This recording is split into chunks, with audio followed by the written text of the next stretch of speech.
Today we're going to learn about curriculum. And this is what we're going to be doing this week. We're learning about curriculum and the different types of curriculum, the four broad areas of curriculum, and then the connection between observation and curriculum planning. And you're going to do some curriculum planning this week as well. So what is curriculum? It is everything that the child experiences. That's the umbrella approach. So if you say that the curriculum is snacks, even nap time, everything that the child experiences is their curriculum. There are also different curriculum approaches or models. There's the Reggio Emilia approach, which is Italian. It's based on Reggio Emilia in Italy. And that is a constructionist view of curriculum. So it's based on Piaget's theory that children construct their own knowledge. And so the children are given a lot of autonomy and they conduct their own knowledge, whatever they want to study. And then there's high scope, which is another approach or another model. And high scope is typically characterized by children also have a lot of autonomy in the classroom. All of the supplies, everything is open and on shelves, and children can get whatever they want. A lot of real materials, not fake materials, that kind of thing. So a lot of Montessori approach. There's also a document or kit that is published or designed, and the next slide will look at some of those. And then there's intentional learning experiences designed by teachers. So that might be something that I want the child to learn. So I'm going to give them an opportunity to learn that by providing them a curriculum opportunity. So for example, I want to strengthen their hand motor skills for cutting.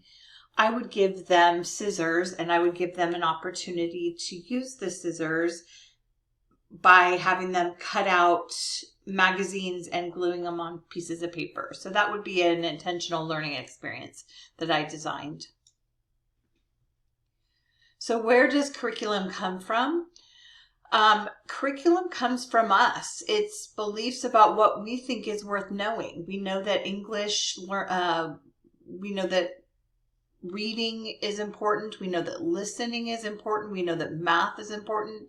We know that the beginning of reading is phonics, and so we teach them the letters. So the knowledge of our learners and their development, knowing where each child is. If I know that there are a couple of kids in the classroom that are struggling with cutting and scissors, then I'm going to plan some activities directly targeting those children. And then, of course, it also is knowledge of the subject. We had a teacher at the lab school who was an opera singer. In fact, her bachelor's degree was in opera. And she was really interested in music, and she provided a lot of opportunities for the children to sing and to learn instruments and those kind of things because she had a knowledge of the subject. Here's package curriculum. I said that we'd look at the next slide. These are different creative curriculum for preschool, a Mother Goose Time preschool curriculum. All of these are packaged curriculum that you would purchase. But we have in California content standards or early learning standards. So when we say there's standards for preschool or standards for K-12, we also have toddler and preschool standards, but we call them foundations.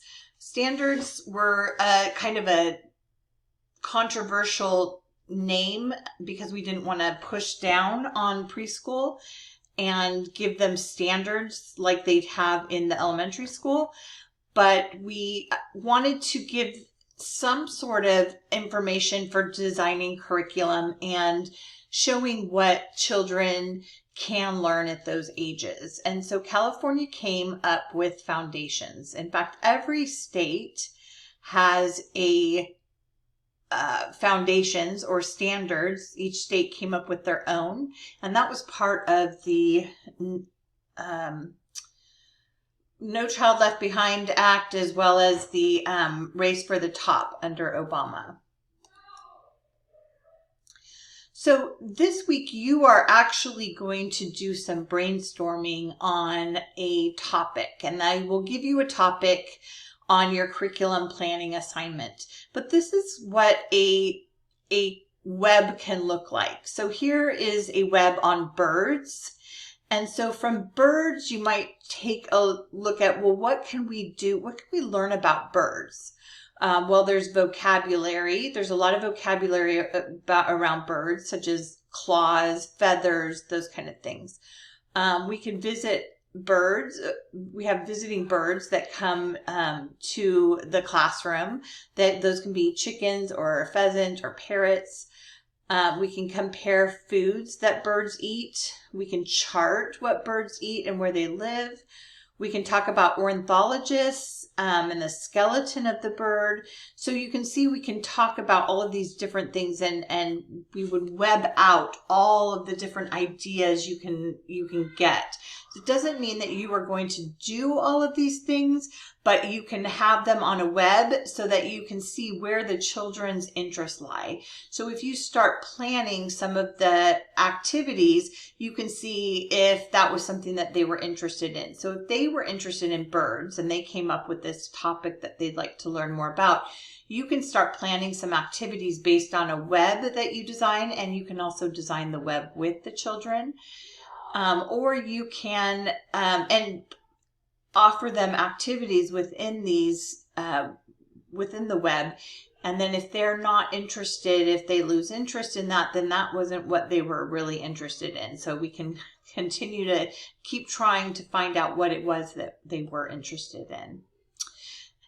And next you're going to look at a video on an integrated subject.